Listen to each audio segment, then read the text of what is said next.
¿En qué momento conviene volver a la lectura luego del voto de silencio, Babaji? Casi enseguida. No hay inconveniente en hacerlo. Hablamos de temas coincidentes, por supuesto, no del periódico del día. Escucha bien. Esta es una excelente oportunidad para aprender a leer. ¿Aprender a leer, Swami? Sí, la mayoría no lo hace bien. Y tú tampoco. ¿Cómo debe leerse un libro espiritual? Si se trata de un volumen que recién llega a tus manos, es conveniente cumplir con algún ritual. Busca un lugar tranquilo. Múnete de lápiz y papel. Determina el tiempo durante el cual vas a leer. El objetivo central de la lectura de un libro espiritual debe ser llevar a la práctica sus enseñanzas. Leer para satisfacer una curiosidad o pasar un buen rato o adquirir erudición son objetivos menores que deberían ser dejados de lado. El tiempo es un agua preciosa que se escurre y se pierde si no la tomas cuando pasa. Un libro espiritual se lee lentamente. Cada palabra de este tipo de textos encierra una riqueza que es preciso develar. No hay frases vanas, no hay ideas irrelevantes ni superfluas. Cada concepto implica una enseñanza y una indicación de práctica inmediata. Cada idea señala una verdad revelada y cada afirmación es un puente hacia la mente del maestro que está detrás de todo escrito espiritual. Por esto digo que les es preciso aprender a leer. Muchos pasan las páginas como buscando siempre más adelante la frase mágica que los ilumine. Llegan al final sin poder expresar un solo pensamiento acerca de lo que han leído. Enseguida pasan a otro libro. Las bibliotecas personales podrán así lucir repletas, pero el dueño de esa colección estará vacío. De un libro espiritual deben leer pocos párrafos por vez. Si a veces apenas una frase alcanza para la reflexión y la práctica de varias jornadas. Todo lo que sugieren estos textos debe ser practicado. ¿Cómo acabarías la lectura en solo unos días? Concentra tu atención y hazte la propuesta de realizar un estudio serio. Medita después acerca de lo que has leído. Toma nota de lo más relevante. Idea formas de ensayar lo que leíste. Solo después continúa leyendo. De esta manera llegarás a la última página, y ese texto estará contigo para siempre. Lo habrás asimilado a tu experiencia. Se hallará impreso en ti y dará frutos de manera constante. Swami, ¿podrías orientarnos por favor con respecto al voto de silencio a llevar a cabo en la vida cotidiana? Es un tema que presenta matices especiales. La espiritualidad es universal. No obstante, es necesario tener en cuenta que ciertas premisas fueron señaladas por los grandes maestros desde una cultura diferente a la de los pueblos de Occidente. En Oriente, con su tradición milenaria, su veneración por los sabios y realizados, se aceptan y estimulan las prácticas espirituales vinculadas con el silencio y la contemplación, con una cualidad que no es fácil encontrar en otras latitudes. Aquí, en la India, no es infrecuente ver a un hombre santo meditando a la vera de un camino. Los templos están abiertos día y noche. Los cauces de los ríos son ocasiones de un encuentro con Dios. Los animales son considerados sagrados y la antiquísima ley del karma gobierna la postura del hombre frente a su destino. ¿Es una visión tan diferente para quien no ha nacido en estas tierras? Es nada menos que una nueva manera de interpretar el mundo. Las prácticas espirituales están de modo tan indisoluble vinculadas a la India que resulta imprescindible conocer algo de la cultura de este pueblo si alguien quiere adoptarlas. No siempre es bueno pretender implantar un tipo de sadhana con todas sus características en un medio distinto a aquel en el que tuvo origen, porque las dificultades inherentes a la existencia de un contexto inapropiado pueden privar de todo efecto benéfico a tu ejercitación. Por todo esto, el voto de silencio en medio del ajetreo de la vida cotidiana gira alrededor de una sola indicación: hablar menos. Quizás sea lo único que puedas proponerte. Será muy bueno si lo logras. En todo lo demás, procura adaptar cada consigna a tus posibilidades.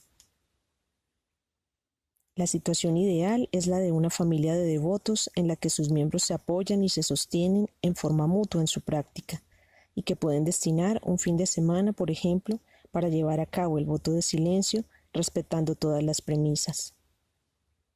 Distinta es la situación de otro devoto a quien su familia no apoya y que no pueden contar con que su esposa o sus hijos no lo interrumpan. ¿Qué debe hacerse en este último caso, Swami? Nada.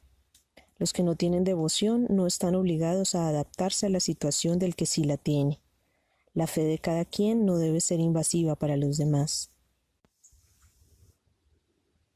Babaji, en cierto modo, ¿no implica una forma de claudicación en las creencias? Cuando lo externo ha sido evidencia de la profundidad de la fe. En el afuera, solo tu conducta debe actuar como señal de tu escala de valores ante los demás. Lo natural, lo esperado, es que quienes los rodean los encuentren a ustedes distintos, mejorados, felices y serenos. Es aquí donde el silencio adquiere un valor inapreciable.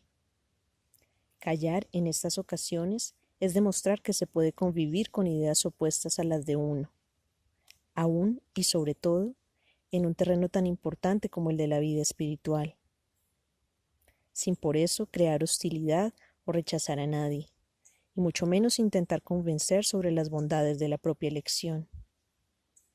Hablas y hablas, describes, diagnosticas, opinas acerca de todo, especialmente de aquello que constituye el centro del interés general: las dificultades humanas, los conflictos de orden público, político, económico, social, o sea, la violencia en todas sus formas y la violación cotidiana del principio del amor en todas sus manifestaciones. Mientras degustas tu cena y te deleitas en el encuentro con amigos, pontificas sobre los males del mundo y te sientes justo, oportuno, sabio y tildas de indiferente a quien no se te acopla en ese ejercicio de la queja que de manera tan lúcida has convertido en maestría. Mientras tanto, eliges el postre. Tu maestro no emplea la ironía en su enseñanza con el propósito de herirte, sino por el contrario, de poner ante tus ojos la escena que creas con tu conducta y que acaso no adviertes, cegado por la precisión de tu diatriba que inunda tu conciencia y la de quienes te rodean, con el agua oscura de esas imágenes que describes con una especie de fruición. Un aspecto negativo le sucede al otro, aún más denso, más penoso, pasando revista a todo el dolor que asola al planeta. Por supuesto que tu diagnóstico es certero. Sin duda alguna, lo que afirmas es cierto. Cualquiera que abriera un periódico podría haber dicho lo mismo. Pero aquí se trata de señalar el error fundamental de quien, por el solo hecho de describir las dificultades de la existencia, se arroga al derecho de creerse insensible al dolor ajeno y de tildar de superficiales a quienes no lo siguen en algo que es solo una manifestación del ego, que se solaza en describir lo funesto, como quien practica un deporte y luego se levanta y se va a seguir con una vida que no cambia por esa aparente toma de conciencia acerca de cómo debería ser la realidad. Tú no lo sabes, al menos parecería que no. Pero lo cierto es que lo ingerido durante la cena, matizada con esos temas, no se convertirá en nutrientes saludables, porque los has contaminado con una energía basada en imágenes nocivas que generan en tu organismo sustancias perjudiciales para tu salud física, porque tu emocionalidad ha sido dañada por la queja, que determina una verdadera cadena de efectos negativos en tu organismo, barriendo por completo con las sustancias generadas en tu interior por los momentos de calma, de introspección, de encuentro contigo y de encuentro con Dios. ¿Cuántos devotos salen de las reuniones de cantos devocionales y se van por ahí a intercambiar protestas acerca de cómo están las cosas en el país o en el mundo? ¿Qué significa eso? Una sola cosa.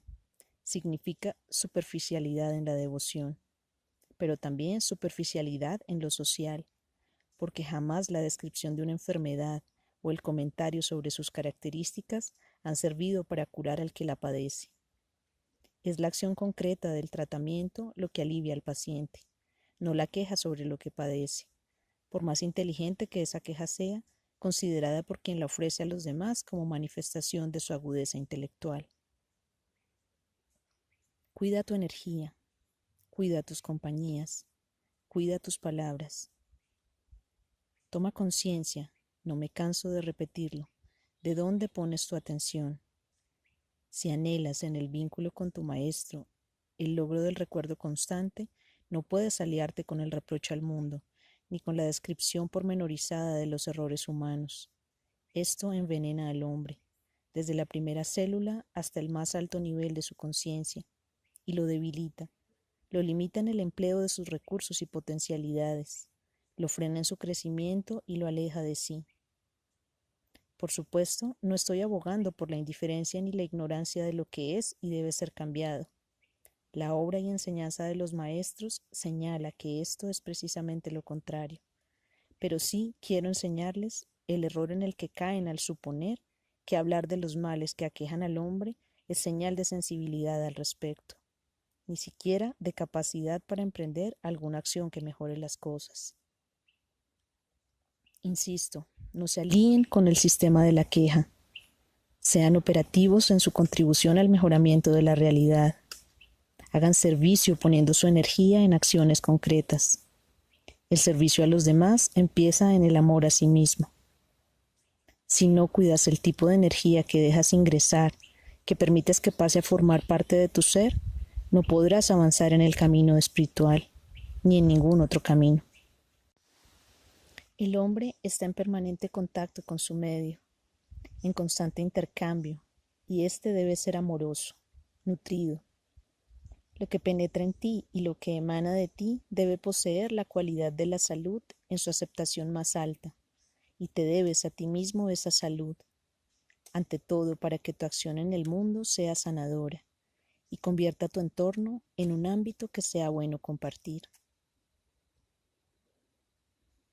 Las palabras poseen una fuerza extraordinaria. Son suscitadoras inmediatas de imágenes, pensamientos, emociones y sensaciones que colorean tu interior con matices precisos e indelebles y determinan no solo tu reacción y tu estado de ánimo, sino sobre todo el sutil movimiento de tus átomos y partículas, o sea, tu energía, en el más íntimo nivel de tu esencia orgánica y vital, dejando allí una impronta que determina luego tu química interna y todos los procesos que sostienen la vida. ¿Por qué crees que el maestro insiste tanto en la repetición del nombre como práctica para sus devotos? ¿Crees que lo hace para sentirse y saberse nombrado y probar así tu fe? El nombre del Señor, cuando es pronunciado con amor y el ser inmerso en la conciencia del contacto que eso le procura, genera armonía y salud, regocijo, equilibrio, basados en un orden cósmico, que es el de tus procesos más ocultos, que incluye hasta la molécula más ignota de lo que constituye tu esencia, tu existencia. Dijimos que la palabra posee una fuerza extraordinaria. Por esto, además, es imperioso que cuides tus palabras. Ya señalamos que el sentido de la audición es el más vulnerable de todos. No tiene defensas ante el medio que lo rodea. No puedes escapar de la vibración sonora más que a través de la distancia que te aleje del foco productor del sonido. Por eso tu maestro te dice, cuida tus palabras. No tienes derecho a invadir la conciencia de los otros con tus torpes ideas sobre el mundo, aunque adopten la forma de algún discurso magistral. ¿Te pondrías delante de mí de esa manera? ¿Por qué hacerlo delante de tus hermanos? El servicio a la humanidad empieza en tu propio interior. Antes de salir a alimentar a otros con comida o amor, ámate a ti mismo, brindándote el alimento divino, noble, de pensamientos que nutran tus virtudes, y generen en ti aquel impulso invencible que luego te llevará a alimentar y amar a los demás desde un interior sano y libre del veneno de la queja continua. Vean lo bueno, piensen lo bueno, hablen lo bueno. No es esta una exhortación superficial. Por el contrario, encierra una sabiduría esencial cuya comprensión podría cambiar tu universo cotidiano. Y, si no puedes aún cambiar esa tendencia a poner tu atención solo en lo negativo, en lo penoso, en lo que está mal, al menos hazle un favor a tu hermano, el servicio de preservar su energía, y ofrécele como un don del Señor la paz de tu silencio. Toma conciencia de cuando un pensamiento sombrío está a punto de convertirse en queja sobre el estado de las cosas y cámbialo por una propuesta concreta, operativa, factible para mejorar esas mismas cosas. Si no puedes hacer lo que te pido, cállate. Simplemente advierte cuántas veces esa queja no es sino un modo acostumbrado de llenar un encuentro con algún tema considerado interesante y que no deja de ser un espacio de lugares comunes en donde cada quien se solaza presentando una queja aún mayor. Tú puedes cambiar la banalidad en la conversación por el discurso apasionante del acceso al espíritu. Tú eres un buscador espiritual, un amigo de Dios. Tú sabes en lo profundo de ti que cuando hablas sobre lo negativo, sin que ese hablar se transforme en acción correctora, cada palabra que dices es una gota de agua que riega el terreno de eso negativo que pronuncias. Esto es una ley universal, y las leyes universales se cumplen de modo irrevocable. Antiguamente estas leyes se mantenían en secreto, eran conocidas solo por los iniciados. Ahora yo se las revelo, no he hecho otra cosa desde mi advenimiento, con fuerza de sentencia para que las empleen en su beneficio. Lo que se expresa en palabras abona el terreno de aquello a lo cual se alude, lo consolida, lo cimenta. Los mal llamados pueblos primitivos sabían muy bien esto e instalaron la idea del tabú, que no es otra cosa que la prohibición de pronunciar aquello que no querían que ocurriese. Conocedores del poder suscitativo de la palabra hablada y de su impacto en el interior del ser, en el sentido de determinar la predisposición del sujeto y el debilitamiento de su energía, aunque solo fuera por la acción del miedo a que aquello tan temido sucediera. No pronuncies sino aquello que deseas que ocurra. Pon tu atención en lo benéfico, pero no uses esta misma enseñanza que te regalo como objeto de superstición o control, mucho menos de censura de la expresión de quienes te rodean. La forma de hablar de una persona señala su nivel de conciencia. Eso es todo. Procura que el tuyo se expanda. ¿Qué emociones desearías sentir? ¿Acaso son el miedo, la desconfianza, la desesperación, el desamor? Yo te oriento hacia la bienaventuranza. La palabra hablada es un camino para su concreción. En esto se ha basado el uso de mantras, oraciones, mensajes y escrituras, en el empleo de este prodigio de la creación del lenguaje hablado que le fue dado al hombre para el logro de una vida mejor, basada en el encuentro del ser consigo mismo y con los demás a través del puente de palabras que le enseñan el lenguaje de Dios. Las palabras son puentes hacia lo divino. A las palabras las sostiene el silencio. El poder de ambos supera el entendimiento humano. Dijo el iluminado. El silencio en el vínculo con el maestro se instala de manera súbita, inesperada. Un día ya no le preguntas, no reclamas, no esperas. Un día no hace falta decir más. Solo te quedas allí siendo con él, que pasa a ser entonces completo para ti, porque no hay nada que adosarle. Ningún vocablo surge porque ambos se instalaron en el espacio de lo impronunciable. Te comunicas así de un modo pleno, puro, irreprochable, y la comprensión de lo que allí sucede es absoluta. Sabes acerca de él de una manera nueva. Lo absorbes en su esencia y su influjo es profundo y sostenido, tanto como su aceptación de ti. Y tú lo sabes, sientes esa armonía poderosa que transmuta tu ser hacia el destino del devoto amado, el que fuiste desde el primer encuentro, pero que negaste ocultándolo debajo de una avalancha de palabras. Ya se acabó esta etapa, la has trascendido, y ahora tu maestro y tú, tan simple, tan amorosamente, son más que una unidad, son el encuentro, la presencia constante, la comunión, el todo.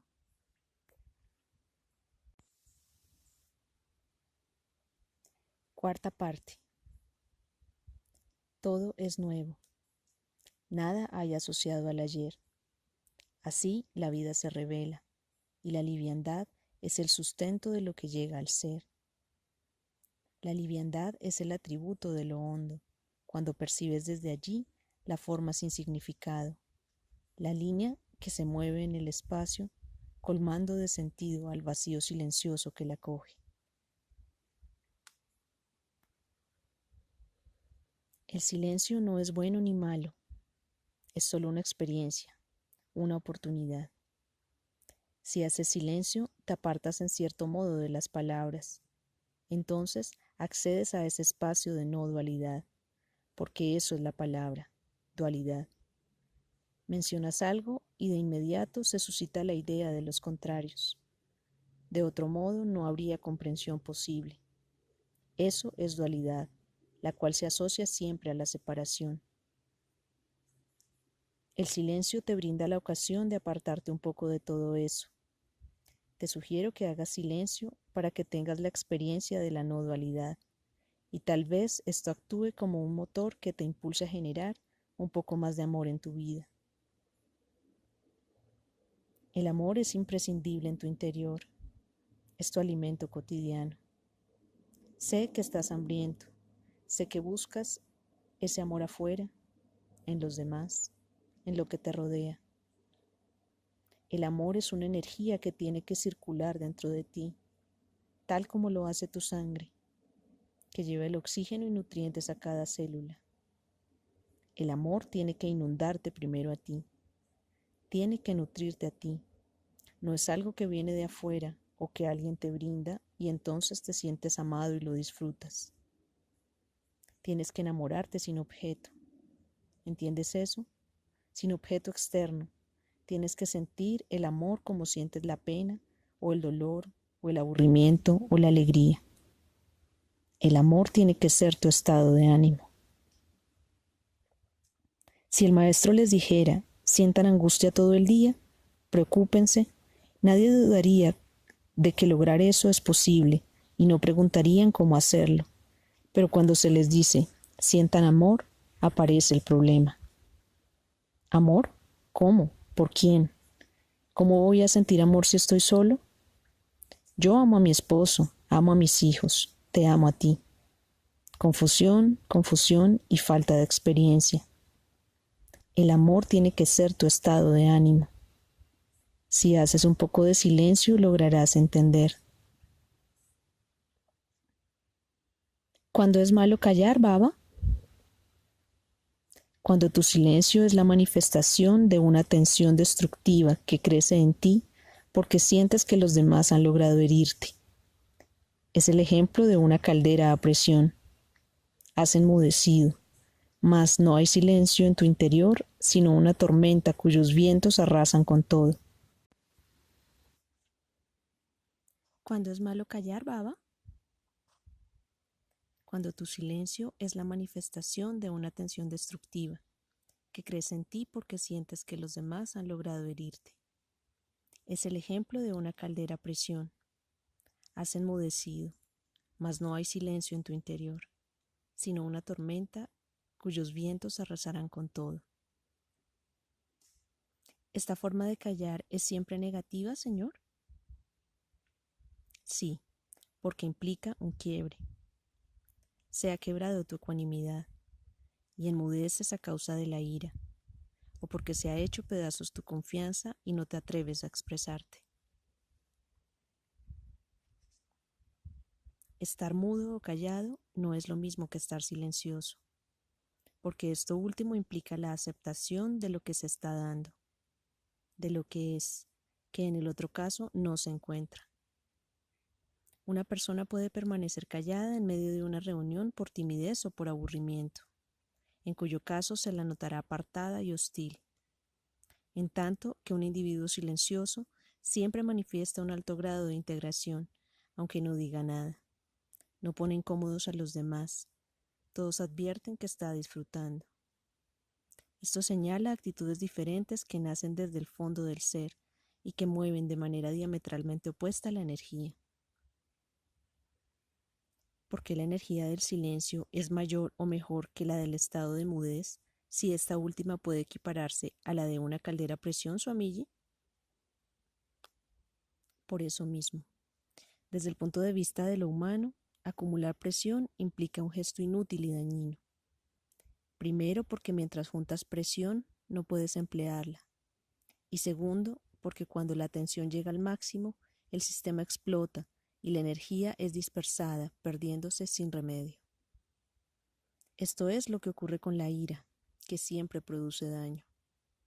En tanto que, en el caso del silencio, la energía no se acumula en ningún sitio, o sea, no se estanca, sino que fluye, circula. Esta es la condición de la salud y también de la felicidad. Las parejas de enamorados que hacen el voto de silencio lo saben bien, conocen el efecto maravilloso de acordar esta práctica y llevarla a cabo.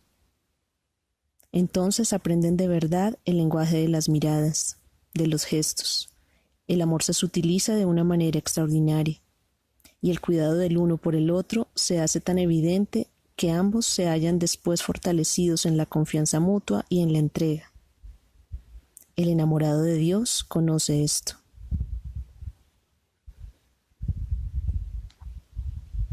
El cuarto está silencioso, fresco. Mis compañeras han salido. Baba mira hondamente a los ojos desde una foto en el altar donde un saumerio encendido ayuda a crear el clima de paz y de recogimiento tan caro al alma del buscador espiritual. Me siento rodeada por la siempre creciente belleza del ashram. Movida por un intenso impulso devocional, le escribo a Swami una larga carta.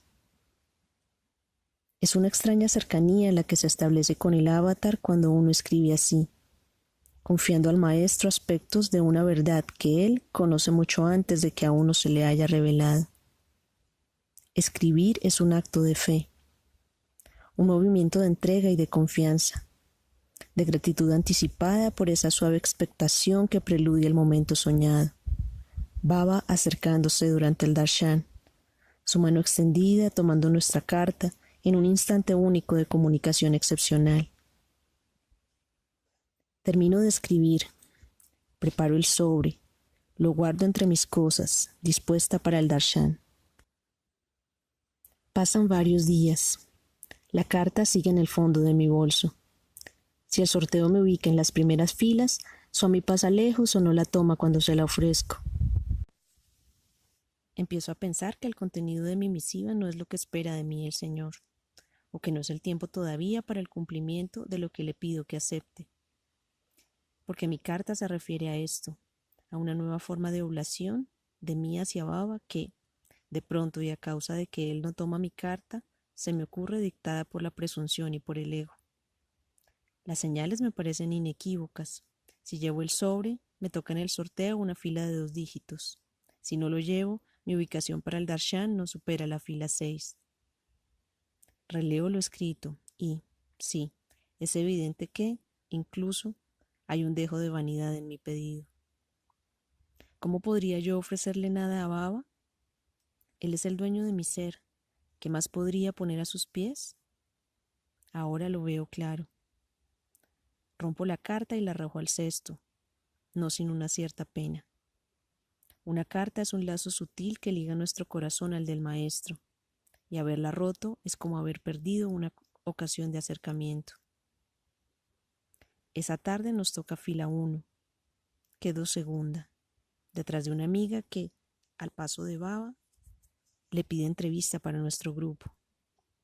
Es el 5 de febrero. Somos 12. La palabra go, vayan, imprime en cada fibra de mi ser esa sensación que no se puede describir, de participar de un acto sublime, de hondísimo significado. Nuestra dicha es completa. La entrevista deja en todos la impronta de la divinidad. Baba da por finalizado el encuentro. Veo que la puerta de salida está abierta. Swami pasa entre nosotros con la canasta roja, repartiendo sobrecitos de vifuti. Al llegar a mí, se acerca como en secreto, y mientras con su mano apoya con fuerza los sobres de ceniza en mi palma, murmura con vehemencia en mi oído: no rompas las cartas. Om Shri Sai Ram.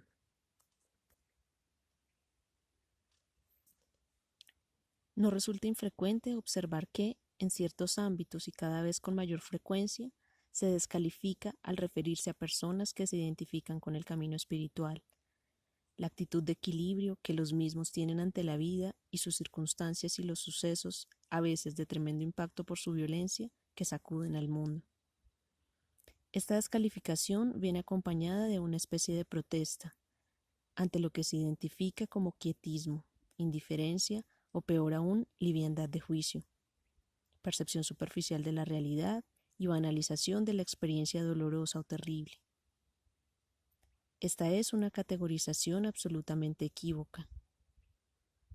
A muchos devotos les ha ocurrido esto. Ante el comentario relativo a un suceso dramático o penoso formulado en el ámbito de un grupo, alguien les señala enseguida que las cosas no son iguales para él, dado que frecuenta otro tipo de gente y está interesado en prácticas como la meditación, el estudio de las escrituras y el seguir a un maestro. Esto es realmente así, pero no en el sentido en que se lo adjudica. Quienes abrazan el camino de la autorrealización evalúan los hechos de una manera indiferente, no por superficialidad o falta de compromiso, tampoco por no quebrar un estado de calma insustancial, sino precisamente porque miran desde lo hondo la conducta humana. Saben mucho acerca de las motivaciones de lo terreno y han alcanzado un grado de discernimiento cercano a la sabiduría, a partir del cual su calificación de la realidad es nacida de la verdadera compasión. Yo les digo a mis devotos, sean conscientes de lo que aquilatan cada día cuando dedican sus esfuerzos a la meta suprema. Adviertan cómo su ser se va desplegando en esas virtudes inherentes y confíen en la solidez de sus progresos. Hay quienes dicen que la vida espiritual ablanda, lentifica, confunde. Es todo lo contrario. El aspirante espiritual va ganando en verdadera fortaleza interior, en férrea determinación gozosa en el logro del objetivo del automejoramiento y mejoramiento del mundo al que pertenece, solo que esta capacidad no se traduce en conductas de agresión, disputa o avasallamiento de la opinión ajena. Entonces, el que observa erróneamente infiere que esa calma es debilidad, que ese dominio emocional es falta de firmeza y que su visión esclarecida es una fantasía sin sustento. No importa, sepan que esto es así, no hay nada malo en ello. Tan solo accedan con humildad a los dones del Espíritu y amen a quienes no los aceptan o comprenden. Pero sí me interesa que ustedes sepan de qué se trata. Sean fieles a lo que han conquistado.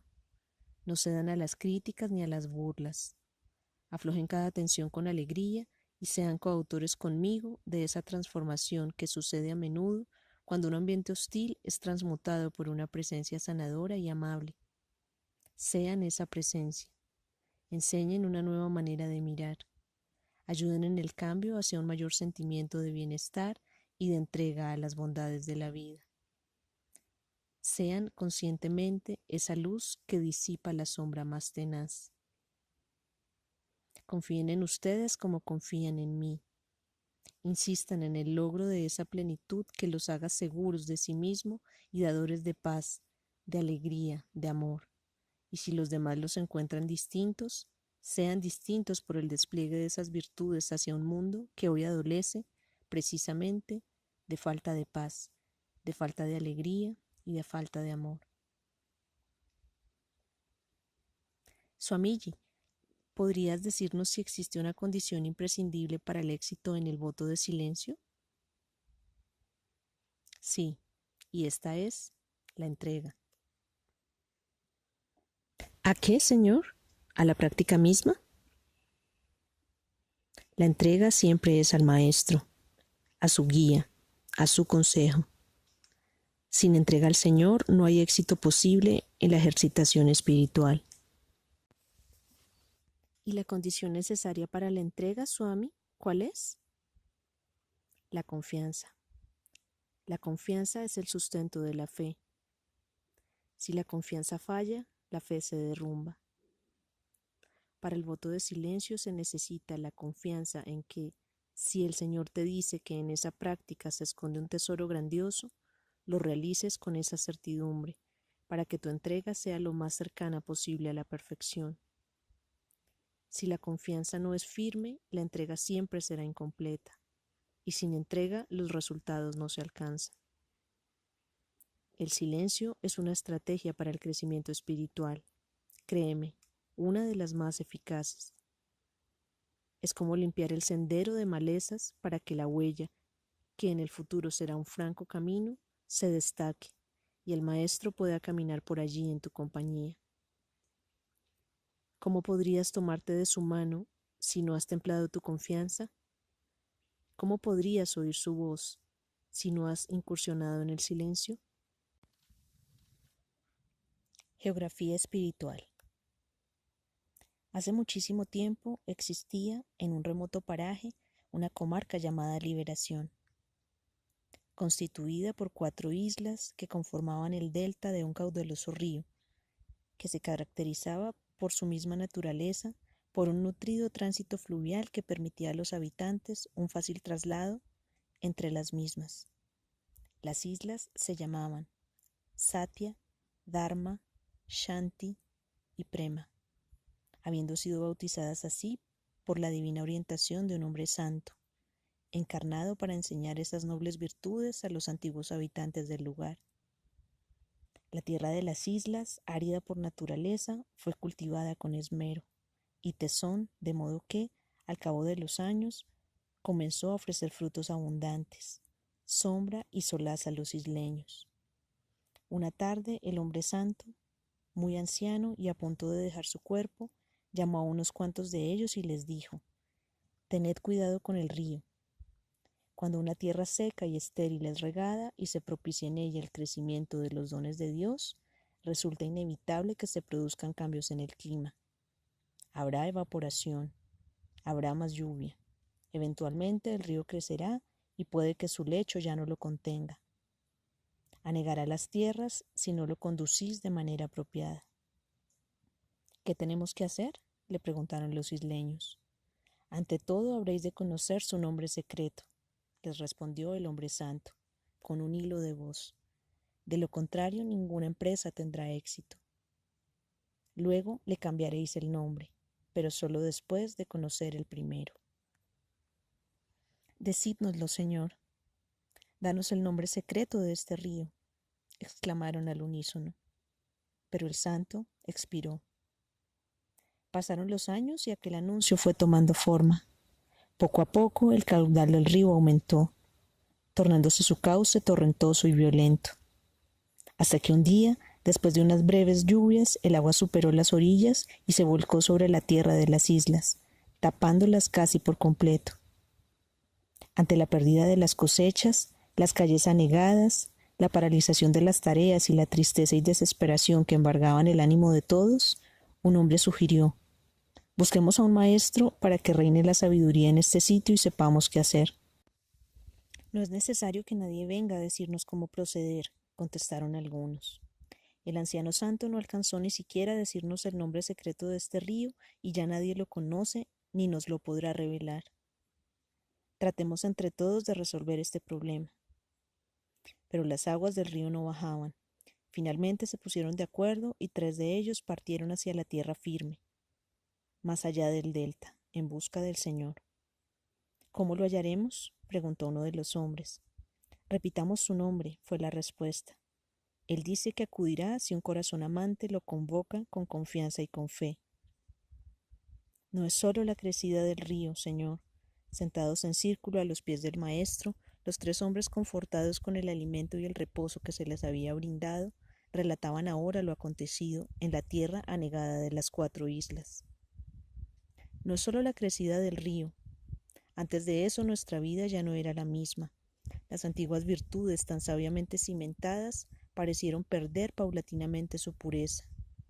Entre nosotros el amor cambió su cualidad, se tornó posesivo, exigente.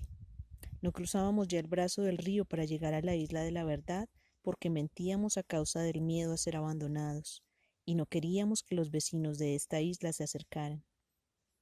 De la misma forma, perdimos el contacto con la paz, cuyos habitantes nos decían: no queremos tener más vínculo con ustedes, no perturben la calma que hemos alcanzado, y nos alejaban con indiferencia. Los habitantes de la verdad se hicieron abusivos, aducían que solo ellos merecían el nombre de sabios en todo el delta y lastimaban a los visitantes develando sus secretos, haciendo oír sus opiniones sin un ápice de compasión. En la isla del Dharma, la rigidez llegó a ser abrumadora y el nivel de exigencia intolerable. Todo fue perturbado, y el hecho de desconocer el nombre del río nos impide acceder a su naturaleza y cambiarle el nombre, y no podemos dominarlo. Las lágrimas que ruedan por las mejillas de los tres hombres caen a los pies del divino, quien les dice: el río de esa región se llama ego. Aplacado o ignoto, mientras la tierra del ser estaba seca, fue animado a crecer cuando el sembrado de las virtudes más sagradas empezó a dar sus frutos. Esta es una enseñanza que les doy. Parecería una paradoja que, precisamente cuando el espíritu se cultiva, el ego puede destacarse otro tanto. La naturaleza humana es así. Orienta tú a un hombre a la búsqueda de la verdad, haz de él alguien sincero y durante un tiempo lo verás exigiendo a su entorno que adhiera a lo que manifiesta y lo que cree, y lo hará con una convicción rayana en la violencia, a la vez que no parará mientes en el dolor que cause con tal de decir lo que él llama la verdad sobre otro al que apenas conoce. Del mismo modo, hay personas que, otra paradoja, serán capaces de alejarse de todo con tal de no sacrificar la paz a la que accedieron, sin importar qué daño puedan causar con eso. El ego dice: paz a toda costa. Vean cuánta agresión esconde esto. El agua del ego empapa el dharma de soberbia, lo convierte en despótico, duro, dogmático. Y el amor, como muy bien dijeron, se torna en desvarío. Por esto es que se afirma que transitar por el sendero espiritual puede compararse a caminar por el filo de una navaja. Debes tener un cuidado exquisito para dar cada paso. De lo contrario, puedes encaminarte hacia el desastre. Para esto vienen los maestros, para esto sirven, para que puedan ustedes transitar sin sobresaltos por las tierras benditas de los valores esenciales, sin que estos sean perturbados por las acometidas impetuosas del ego. Deben volver al delta, esa tierra interior, y construir allí una represa, un alto dique con el material del sadhana que les voy a indicar, con el fin de que el río del ego se transforme en un espejo de agua serena y contenida, de modo que su energía pueda ser regulada por ustedes a través de las compuertas de la ejercitación espiritual. De este modo, el río cambiará de nombre, llamándose Ahimsa, que significa no violencia. Su cauce bañará las orillas de Satya, Dharma, Shanti y Prema, con la armonía de la conciliación. Rieguen con las aguas de la no violencia el territorio de un amor sin condiciones. Dejen que crezca el fruto de una rectitud compasiva, de una paz solidaria, de una verdad liberadora. La no violencia es la condición necesaria para el ejercicio idóneo de todos los valores humanos, porque la no violencia es el no ego, o sea, espiritualidad.